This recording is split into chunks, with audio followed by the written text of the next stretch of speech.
tanda-tanda tukang sihir. Kalau tadi sudah kita bahas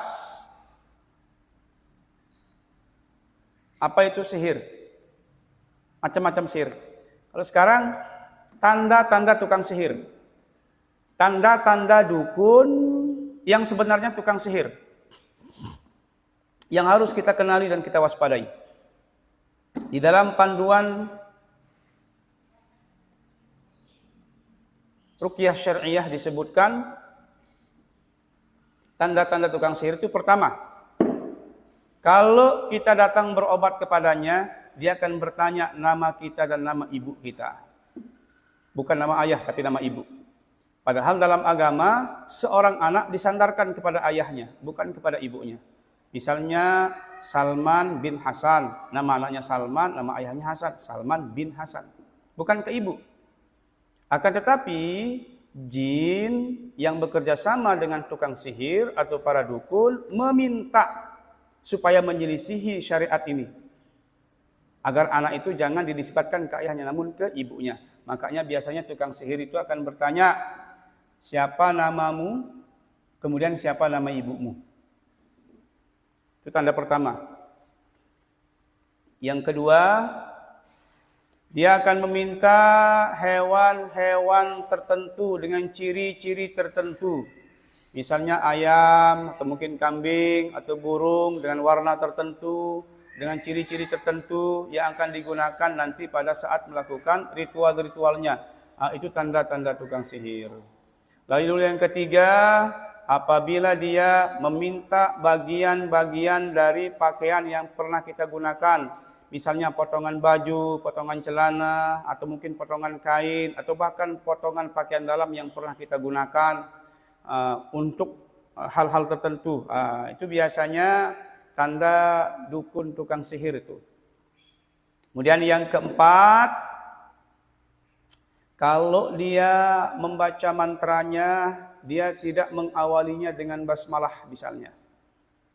Namun ada juga jenis-jenis mantra-mantra yang diawali dengan basmalah, akan tetapi nanti di dalamnya ada ucapan-ucapan yang mengarah kepada isti'anah kepada selain Allah Subhanahu wa taala. Kemudian yang berikutnya biasanya menyuruh kita untuk menanam sesuatu. Misalnya yang sering terlihat, yang sering terjadi itu, mengambil botol kecil, dimasukkan di sana ada beras, ada benang hitam atau putih, kemudian ada paku atau jarum, itu. Kemudian ada kain-kain putih atau hitam, itu dimasukkan ke dalam botol, lalu diperintahkan untuk ditanam di sudut-sudut rumah misalnya, atau diperintahkan digantung di atas lantai rumah. Itu tanda tukang sihir itu.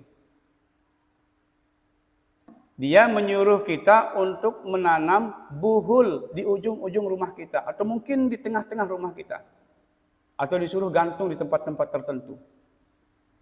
Itu ciri-ciri dukun, ciri-ciri tukang sihir yang harus kita waspadai.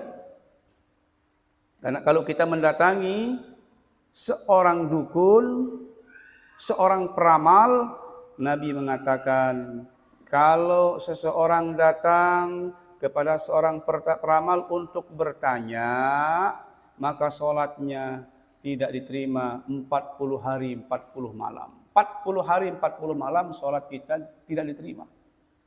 Bayangkan itu.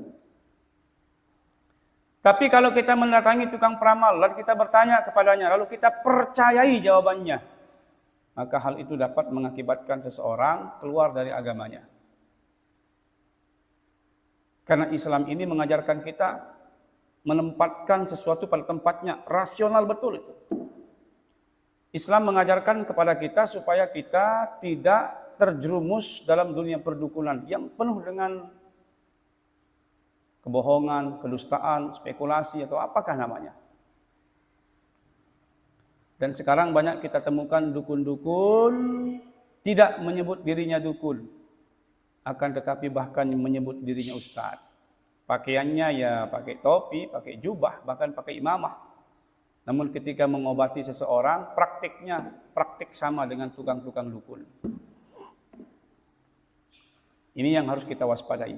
Ini beberapa tanda dukun tukang sihir. Atau bahkan ada tanda yang lain, kadang-kadang kita disuruh untuk menulis ayat-ayat Al-Quran atau asma-asma Allah, atau membawa Al-Quran, lalu diperintahkan untuk mengencinginya. Na'udzubillah min dzalik. Ini perbuatan zalim yang sangat besar. Dan itulah yang diinginkan oleh jin-jin yang ingin mengajak manusia untuk durhaka kepada Allah Subhanahu wa taala.